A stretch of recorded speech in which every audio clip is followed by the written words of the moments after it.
Welcome on board, Nanay, sa inyo pong ginawang paghamon sa atin. Bakit po muli kayong napatawag sa programa? Parang Harana at ng ating pong host. Yan po ang DCME, 1530 kHz. Yung host po natin ng Harana, Tito George Carriedo. Ano pong ipapaabot ninyo sa sambayan ng Pilipino? ano ba sasabihin Dati po dati parang may sabit ang Dati, hindi ko pinicture yun Hindi ko ginawang advantage na ipotok agad. Ngayon po sa loob ng isang buwan yata. Saan po yung parang hingal mo? Parang nawala-wala na nga. Para po dati may nakasabit dito. Oo. Nasaan na po ngayon? Ngayon wala na. Ang gawin po ninyo para wala na po yung nervous breakdown, lana yellow, hanggang pepe, hanggang puwitan, lana yellow. Ganoon pala yun. Ano po sabi ng doktor ninyo sa enlargement of your Ano daw, normal ventricles? na daw yun. Normal. Baka hindi po sila maniwala. Ipapakita natin yung doktor niya. Yan po ang doktor niya. Si Dr. Jets Family Clinic Laboratory. Aba, layo pa nito. 157 ml Quezon Avenue, San Roque, Antipolo City. Clinical laboratory po yan clinical laboratory. Lahat na po ng kanyang sugar ay okay na, fasting niya 3.9, okay, blood uric acid maganda na, M 202 lamang, creatinine 80 lang, ayan, wala po yun, total of 3.35 lang. So namangha po ang doktor niyo bakit ang bilis ng normal ano po. So ito pakita po natin yung herbal mong tiningi. Ito po yung herbal na tiningi. Yung herbal niyang tiningi natin. Ito po yung lana. Yan, pakita po ninyo yan. Ito po yung sinisingot mo sa ilong. Lalo po kabibisan yan. Magaling nga ito Yan po yan. Ito ganito. Sa komando po, talagang pinapakita po natin ng totoo.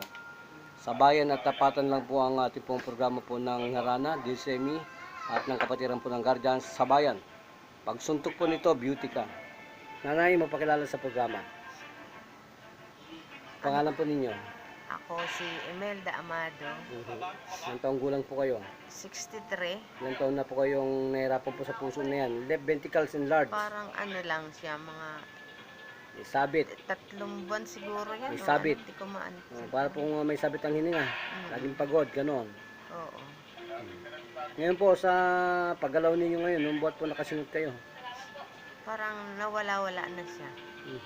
So ngayon po nakasingot ulit. Nasaan na po yung parang wala na? Wala na. Wala na po. Wala na siya. Ano pong gagawin ninyo? Sakalin, yan. Tiger claw. Eagle claw, yan. I-open po yung meridian dyan. Yan. It's the most deadly parts of our summation. We are encouraging everyone to train a little time for you to become a master and dive with us for about 1 hour, no breathing. This is what we are welcoming the Filipino people to engage in a good time of passion, not for the combat that is obsolete today. It is being given and being shared by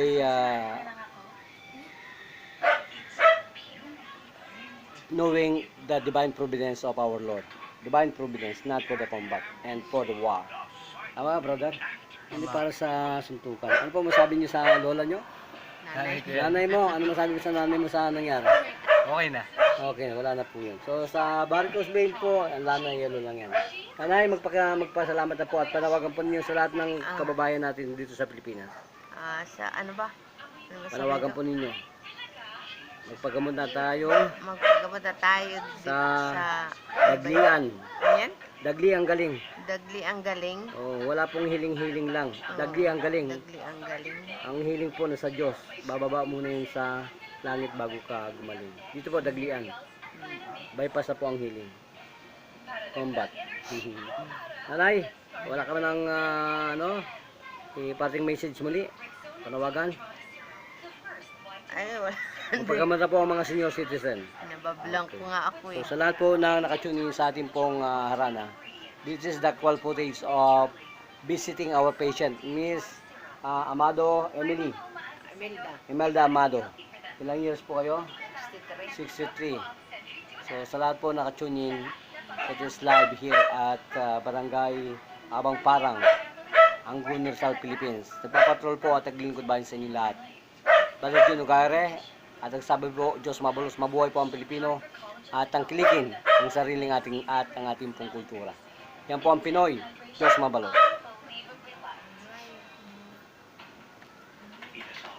Siya rin yata magpapatingin.